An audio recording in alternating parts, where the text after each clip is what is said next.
2025 നമ്മളെ പരീക്ഷിച്ചൊരു വർഷം. നമ്മൾ വീണു, എന്നാലും വീണ്ടും എഴുന്നേറ്റു. ചില സ്വപ്നങ്ങൾ പാതി വഴിയിൽ നിന്നു, ചില ശ്രമങ്ങൾ പരാജയമായി. പക്ഷെ ഓർക്കൂ, നീ എന്നും ഇവിടെ തന്നെയുണ്ട്. അതാണ് നിന്റെ ശക്തി. നന്ദി 2025.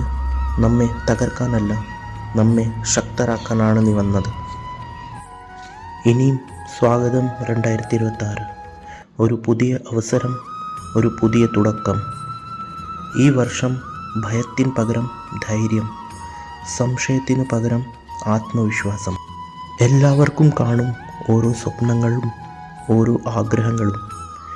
ഇന്ന് ഒരു ചെറിയ പടി എടുക്കൂ, നാളെ അത് വലിയ യാത്രയായിരിക്കും.